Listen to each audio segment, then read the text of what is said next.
Primeira Epístola de João, capítulo 2.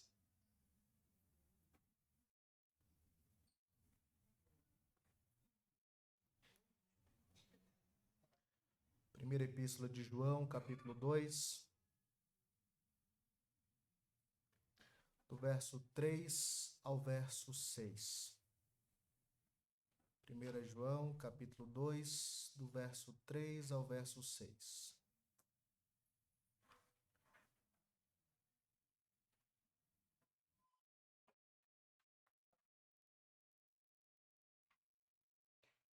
Diz assim a palavra do nosso Deus. Ora, sabemos que o temos conhecido por isto, se guardarmos os seus mandamentos. Aquele que diz eu o conheço e não guarda os seus mandamentos é mentiroso, e nele não está a verdade. Aquele, entretanto, que guarda a sua palavra, nele verdadeiramente tem sido aperfeiçoado o amor de Deus. Nisto sabemos que estamos nele. Aquele que diz que permanece nele, esse deve também andar, assim como ele andou. Pai Santo, nós rogamos que o Senhor nos instrua segundo a tua palavra, que nós possamos aprender, obedecer e assim, ó Deus, agradar o Senhor mediante uma vida de santidade, uma vida segundo os teus preceitos. Rogamos que o teu Santo Espírito nos instrua e isso nós fazemos no nome de Jesus, nosso Senhor e Salvador. Amém. Você já experimentou alguma crise de fé? Por algum momento, ou em alguma situação específica, você já questionou se a sua fé de fato é verdadeira?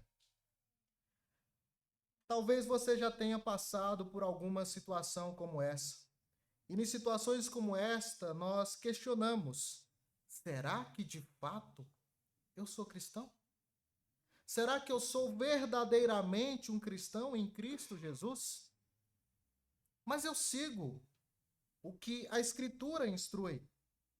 Eu segui os passos para, de fato, crer verdadeiramente. Eu depositei a minha fé, a minha confiança em Jesus. Eu confessei diante da igreja, diante do povo, a minha fé no Senhor. Mas eu ainda enfrento dificuldades. Em alguns momentos eu falho. Será que mesmo com as minhas falhas, eu sou verdadeiramente um cristão? Esse é um questionamento que, de alguma forma ou em algum momento, talvez você já tenha experimentado. Um questionamento de sou crente ou não sou? Por outro lado, tem aqueles que não têm a mínima dúvida e afirmam com toda a convicção: eu sou cristão e não tenho dúvidas disso.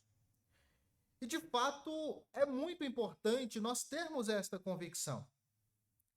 E se você reparar bem, a epístola de 1 João foi escrita com este objetivo. Lá no capítulo 5, verso 13, ele diz assim: estas coisas vos escrevi, a fim de saberdes que tendes a vida eterna, a vós outros que credes em o nome do Filho de Deus. Então o apóstolo João está escrevendo de fato para que a gente tenha convicção de que temos a vida eterna por meio da fé em Cristo Jesus. Mas qual que é o problema desta convicção? Quando a convicção ela não vem seguida de obras que testificam as suas declarações. O problema não é ter convicção da fé. Na verdade, nós precisamos ter convicção da nossa fé.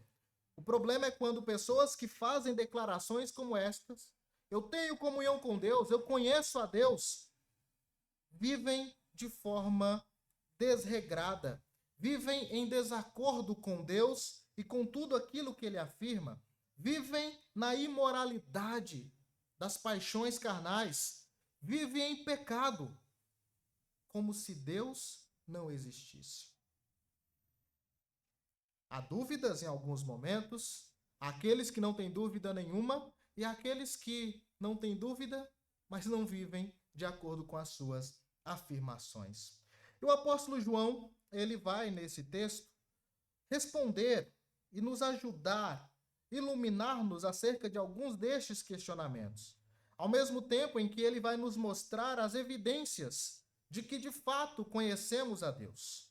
Ele vai nos dar base para entendermos se realmente estamos no caminho correto, se conhecemos verdadeiramente a Deus, se de fato podemos afirmar: eu sou verdadeiramente um cristão? Ao mesmo tempo que ele vai fazer todas estas afirmações, ele também nos dará base para analisar se muitos daqueles que declaram-se crentes, mas vivem desregrados quanto aos padrões de Deus, se estes de fato podem ser considerados cristãos. O apóstolo João vai responder a seguinte pergunta: como eu sei que conheço a Deus? Como saber que eu conheço a Deus? Mas antes de entrarmos propriamente no texto, é importante nós definirmos algumas coisas, como, por exemplo, o que significa conhecer a Deus. Muitos pensam que conhecer a Deus é simplesmente saber que Ele existe. Então eu olhei na Escritura, a Escritura fala que existe um Deus que criou todas as coisas, então eu conheço a Deus. Mas esse conhecimento é muito superficial. Isso não é um conhecimento verdadeiro segundo o que prescreve a Escritura Sagrada. Outros podem pensar que o conhecimento que João tem em mente é um conhecimento especial, um conhecimento que poucos possuem, um conhecimento que vai te elevar, que vai te libertar das amarras da carne, para que assim você possa receber de fato uma salvação, simplesmente por conhecer Deus de forma especial. Algo misterioso, que nem todos têm acesso. Algo que Deus vai revelando de acordo com o seu crescimento, de acordo com os passos que você galgar na sua caminhada. E não é isso que João tem em mente. Nem o conhecimento superficial, apenas de dizer, eu sei que ele existe, e nem o conhecimento extremamente especial que supercristãos afirmam possuir. O que se tem em mente quando João fala do conhecimento de Deus é um conhecimento mais íntimo, é um conhecimento mais profundo, não é meramente saber da existência, nem conhecer Deus meramente no âmbito intelectual. Ele se refere a algo mais profundo. Ou seja, o que João tem em mente quando ele diz que sabemos que conhecemos a Deus, a ideia de conhecer a Deus envolve relacionamento.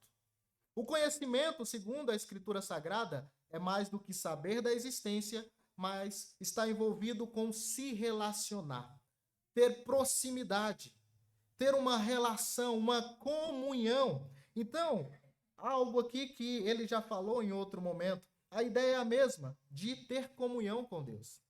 Sabemos que possuímos comunhão com Deus, que conhecemos o Senhor mais e mais, que o nosso relacionamento com Ele se aprofunda mais e mais por meio de alguns padrões que Ele vai nos apontar aqui. Então, o conhecimento de Deus envolve comunhão, envolve relacionamento, envolve estar unido a Deus. Mas como saber que conhecemos a Deus? Ele vai nos mostrar através de 3 afirmações. A primeira é que nós sabemos que conhecemos a Deus através de uma vida de obediência. É o que ele diz no verso 3. Ele diz, ora, sabemos que temos conhecido por isto, se guardarmos os seus mandamentos. Podemos, de fato, ter convicção de que conhecemos a Deus, de que conhecemos de forma mais profunda quando cremos em Cristo Jesus. E esse conhecimento, ele começou no momento em que cremos em Cristo, mas permanece até os dias de hoje. É um conhecimento que permanece real até agora, através da comunhão que possuímos com o nosso Deus. Podemos ter essa convicção quando, de fato, obedecemos os mandamentos do Senhor. E é bem simples. Conhecimento aqui se dá mediante a obediência. A gente acha que conhecer é saber muita coisa sobre Deus. Mas tem muita gente que sabe muita coisa sobre Deus, mas que não tem uma relação com Deus, porque não obedece o Senhor.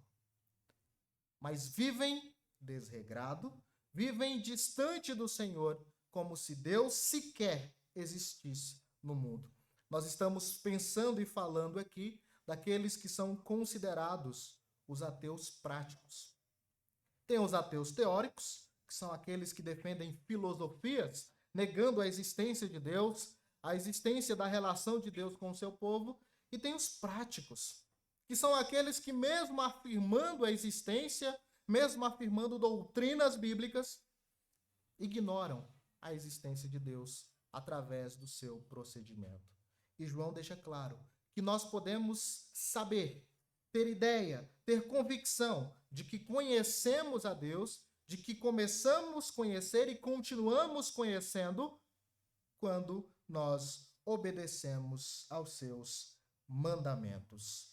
Mas quais são os mandamentos que João tem em mente? O termo que aqui é traduzido por mandamento aparece 14 vezes só nessa epístola. E ele aparece, às vezes, no singular, outras vezes no plural. Quando ele vem no singular, o que se tem em mente, normalmente, é o mandamento de Cristo, usado para descrever o amor que precisamos ter uns para com os outros. Então, quando está no singular, via de regra, ele tem em mente o amor de uns para com os outros, quando se fala do mandamento.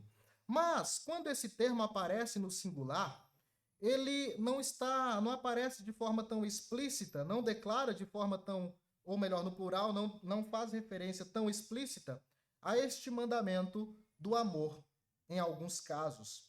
Ele pode referir-se aos 10 mandamentos, a ideia de obedecer a Deus, seguindo todos os seus mandamentos, mas para responder de forma mais precisa, nós podemos usar a própria epístola de João, porque João vai falar de novo aqui no texto, no plural, acerca de mandamentos, e são mandamentos específicos, mais do que um, mas são mandamentos bem específicos para o seu contexto. Quando nós lemos o capítulo 3, a partir do verso 21, nós lemos o seguinte: Amados, se o coração não nos acusar, temos confiança diante de Deus. E aquilo que pedimos dele receberemos, porque guardamos os seus mandamentos e fazemos diante dele o que lhe é agradável. E aí ele expressa qual é este mandamento. Qual é o mandamento?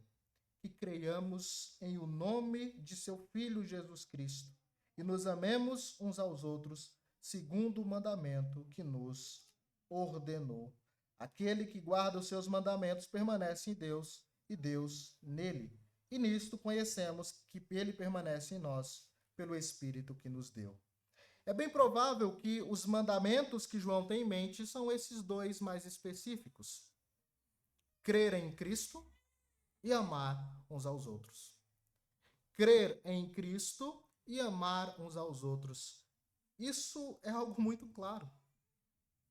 Quem não conhece a Jesus, quem não crê em Jesus, não tem a mínima possibilidade de conhecer a Deus. Nós só conhecemos a Deus através de Cristo. E por que João vai tratar especificamente desses mandamentos de crer e amar uns aos outros? Lembre-se que os falsos mestres que surgiram naquela igreja, eles tinham um problema sério com a pessoa de Cristo.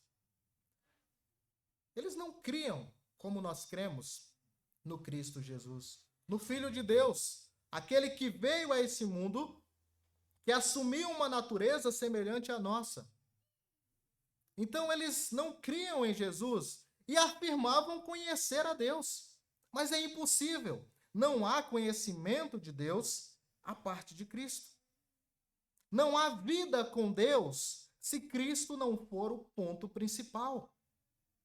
Não tem como alguém dizer: eu não sigo muito os ensinos, nem o que Jesus fala, mas eu conheço a Deus. E Deus conhece o meu coração, e o que importa é o que está no meu coração. Esta é uma afirmação, e quem segue nesta afirmação vai seguir nela até o inferno. Porque sem Cristo é impossível nós nos aproximarmos verdadeiramente do Senhor. É imprescindível crer em Jesus para a salvação e, consequentemente, para desfrutarmos de verdadeira comunhão com Deus. Jesus declara acerca de si mesmo que ele é o caminho, ele é a verdade e ele é a vida. Ele deixa claro que ninguém vai ao Pai a não ser por ele. Ah, mas eu não sigo os padrões que vocês seguem de Jesus, mas eu vou até Deus. Vai até um Deus irado, que é conhecido na Escritura como fogo consumidor e que não vai expressar misericórdia, porque a misericórdia de Deus e a graça de Deus é simplesmente através de Jesus. Quer saber se você conhece a Deus? Você crê em Jesus? Você tem depositado a sua confiança diariamente no Senhor Jesus? Essa é uma das marcas de que você conhece o Senhor, de que você tem comunhão com Deus. E o outro aspecto do mandamento, nos amemos uns aos outros. João vai falar disso aqui com muita frequência nessa carta. O amor de uns para com os outros é algo extremamente importante dentro do contexto cristão. Como nós já vimos e já falei várias e várias vezes, o amor para com Deus se expressa no amor para com o próximo. Ninguém ama a Deus se antes não amar o seu irmão. Eu amo a Deus, mas eu odeio meu irmão. João diz que isso é uma grande mentira. Este é o mandamento que nós precisamos seguir. Os mandamentos do Senhor, e aqui poderíamos incluir todos os outros mandamentos, porque de uma certa forma todos eles vão dar base para a nossa relação com Deus. Cristo como base para a nossa fé e o amor de uns para com os outros. Poderíamos pensar no amor a Deus acima de todas as coisas e o amor ao próximo como a nós mesmos. Esses são os mandamentos que nós devemos seguir se de fato conhecemos a Deus. Mas a pergunta que surge na sequência é: será que eu consigo obedecer a Deus com perfeição? Porque João diz que sabemos que conhecemos a Deus pela obediência. Mas quem consegue obedecer a Deus com perfeição? Será que nós conseguimos obedecer a Deus sem falhar em nenhum aspecto da sua lei? A resposta é não. Então, se nós não conseguimos obedecer perfeitamente, se não temos a capacidade desta obediência, significa, então, que é impossível conhecer a Deus? Não é isso que João está falando. O que João tem em mente não é a perfeita obediência. Sabe por quê? Foi o próprio João que já declarou que todos nós pecamos. Se dissermos que não temos pecado, nós nos enganamos. Então ele deixa muito claro que todos nós somos pecadores. E ele expressa que o pecado, ele define o pecado como a transgressão da lei do Senhor. Então o apóstolo João estaria em contradição se ele estivesse pensando em uma obediência perfeita. Graças a Deus, não é sobre isso que ele está falando. Não é sobre uma perfeita obediência ao Senhor, até porque, por causa dos resquícios do pecado, nós não conseguiremos obedecer a Deus. Nós somos falhos e pecadores. Não somos capazes de exercer obediência absoluta nesse mundo. Comentando esse texto, João Calvino, ele afirma que o apóstolo João se refere aqui aos que lutam de acordo com a capacidade da fraqueza humana para formar sua vida em dependência a Deus. Ou seja, nós não conseguiremos obedecer perfeitamente do lado de cá, mas nós devemos lutar na fraqueza das nossas capacidades, de acordo com a capacitação que o nosso Deus nos dá para a obediência. Todo passo que damos à obediência a Deus é fruto da graça dele. Ciente da nossa condição de pecadores, ciente da realidade, da luta para obedecer a Deus, e cientes de que Deus nos capacita através do Espírito, nós precisamos usar toda a nossa força, que é carregada de fraqueza, para depender de Deus neste aspecto. Nessa luta por obediência, em alguns momentos nós iremos falhar. E se isso acontecer, João já deixou claro, confesse os seus pecados. Se confessarmos os nossos pecados, ele é fiel e justo para nos perdoar de todas as nossas iniquidades. Lembre-se, se você falhar em obedecer perfeitamente a Deus, há um advogado ao lado de Deus intercedendo por você. Devemos e buscamos conhecer a Deus quando nós obedecemos, mas não é uma obediência perfeita, mas devemos nos esforçar para o tal, confiados em Deus e na sua graça. Como sabemos que conhecemos a Deus? Ele vai nos dizer através da vida condizente com a palavra. E aqui, palavra, tanto a palavra de Deus, quanto as nossas próprias palavras. De que forma? Nós precisamos viver de acordo com o que declaramos. E precisamos viver de acordo com o que Deus declara. Desde que as nossas declarações estejam em acordo com o Senhor. João vai mostrar aqui um contraste entre um exemplo positivo e um exemplo negativo. E ele começa com esse exemplo negativo no verso 4. Ele diz, aquele que diz, alguém está dizendo alguma coisa. Alguém está afirmando alguma coisa que não vai condizer com a verdade através dos atos, através da vida. O que eles estão dizendo? Aquele que diz, eu o conheço, eu conheço a Deus, e não guarda os seus mandamentos, ele vai dizer, é mentiroso, e nele não está a verdade. A nossa fala precisa condizer com a nossa prática. Não é condizente dizer que conhece a Deus, enquanto se tem uma vida imoral. E essa provavelmente fosse as afirmações dos falsos mestres. Eu conheço a Deus, mas obedecer, já que o pastor falou que eu não consigo obedecer perfeitamente, não vou obedecer de forma alguma. Não é assim. Aqueles que dizem conhecer a Deus, mas não obedecem, são mentirosos. E a palavra de Deus, a verdade do Senhor, não habita neste tal. A nossa vida precisa se harmonizar com o que declaramos e com o que Deus declara através da sua palavra. Nós não suportamos, como seres humanos, incongruências. Pessoas que dizem, mas não fazem. Pessoas que falam, que expressam todos os tipos de regras, é isso que você deve fazer, é assim que você deve seguir, mas a vida não está de acordo com isso. A pessoa fala, mas não faz. Igual os fariseus, que apresentavam várias e várias regras e leis, mas eles não obedeciam perfeitamente às leis. Cegos conduzindo cegos.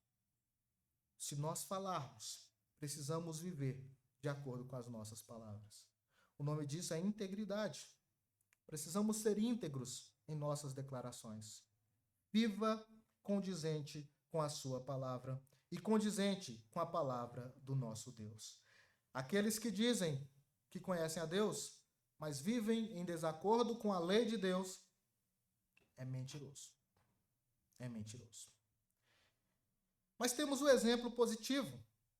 O verso 5 diz, aquele, entretanto, que guarda a sua palavra, nele verdadeiramente tem sido aperfeiçoado o amor de Deus.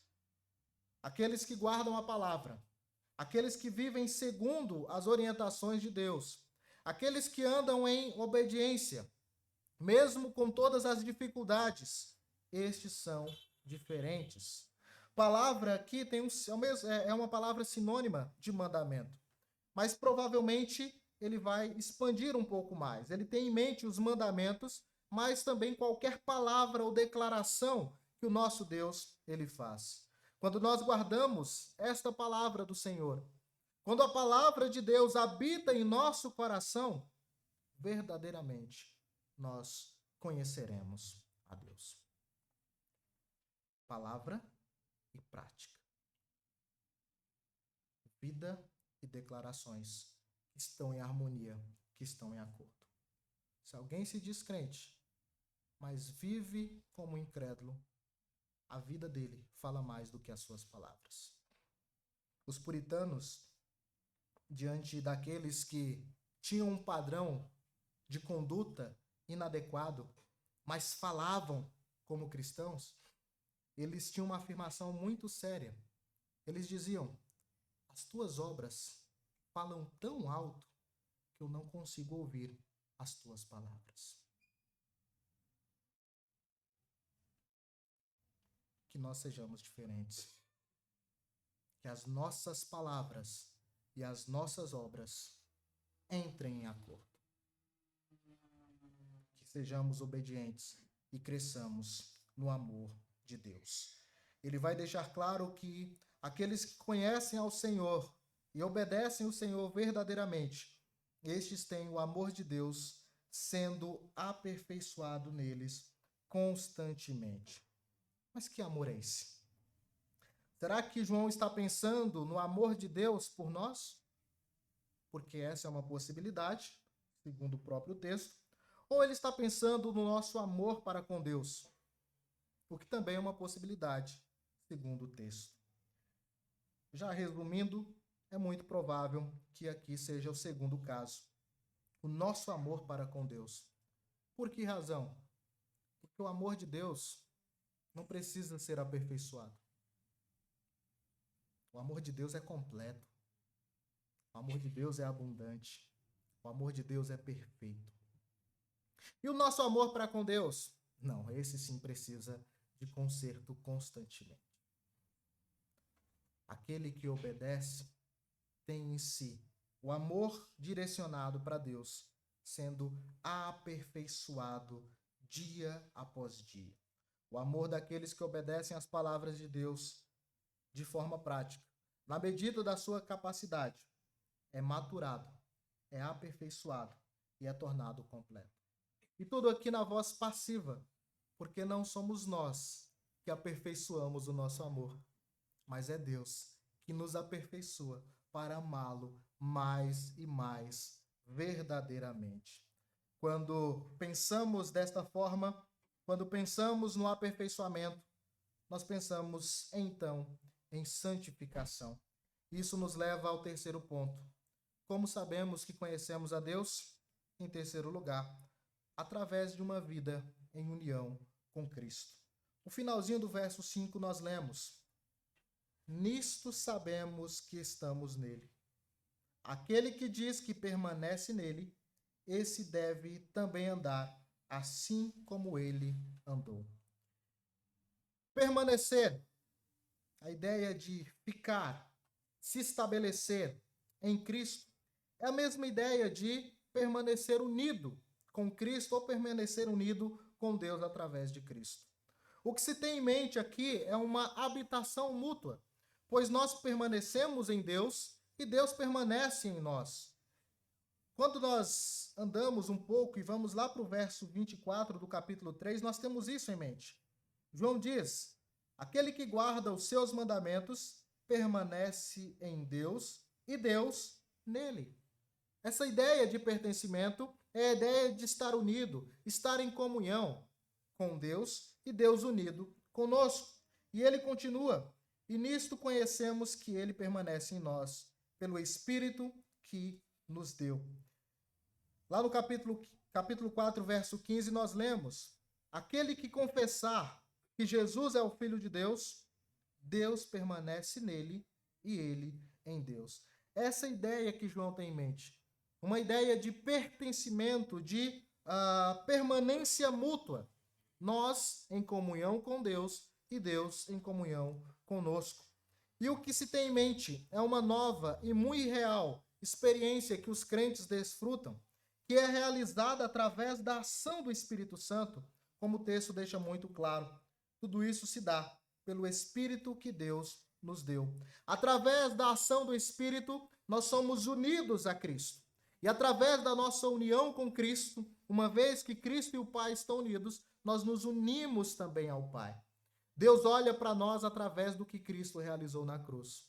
Porque se Deus olhasse para nós através de quem nós somos, nós não teríamos a menor esperança de alegria e de vida.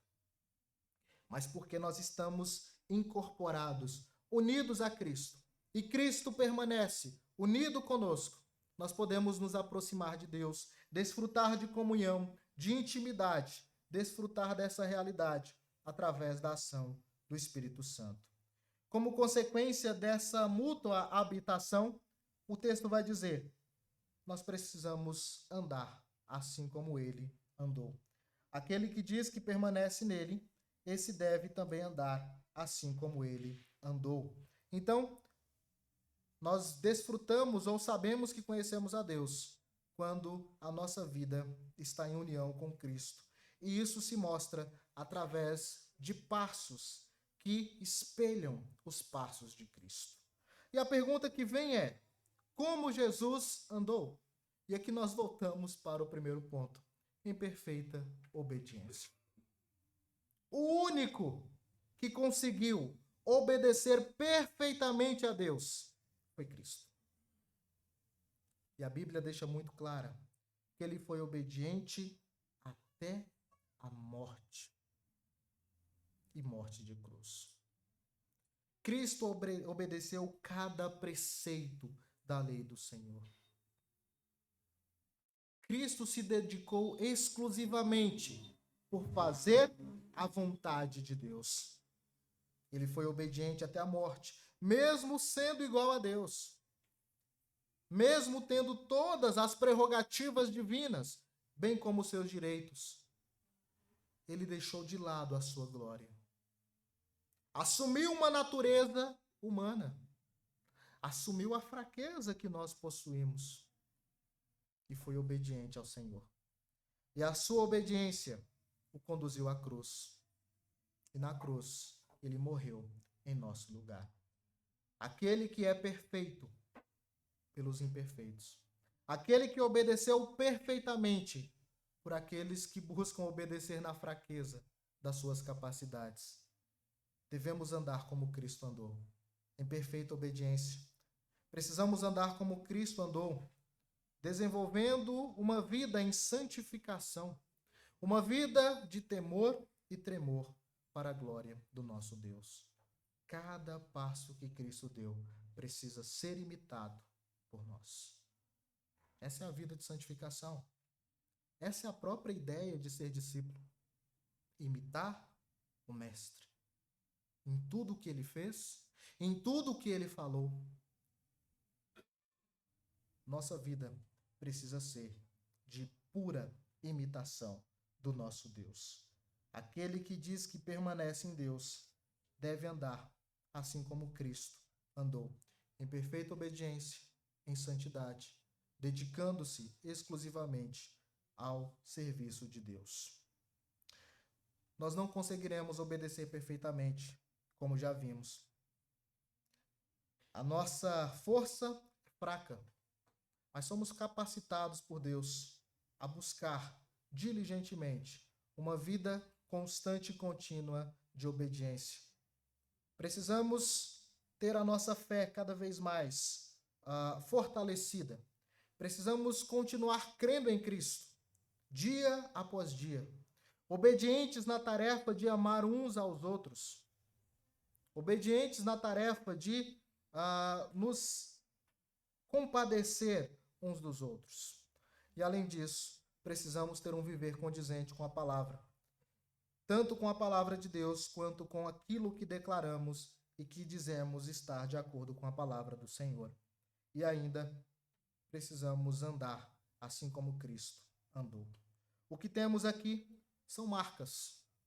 Marcas que precisam estar na vida do cristão, que conhece a Deus, que vive com Deus, que tem comunhão com Deus. Se o que eu falei aqui para você é novidade, se você está falhando em todos os aspectos, você tem a oportunidade de, diante de Deus, pedir perdão. Diante de Deus, confessar as suas fraquezas. Diante do Senhor, dizer: eu não consigo. Eu preciso do Senhor para me ajudar a ser mais santo a ser mais obediente e a viver de acordo com a tua palavra. Que Deus nos ajude, que Deus nos guarde e que Ele nos fortaleça para crescermos cada vez mais em comunhão com Ele. E assim, de fato, saberemos que conhecemos o nosso Deus. Que Deus nos abençoe.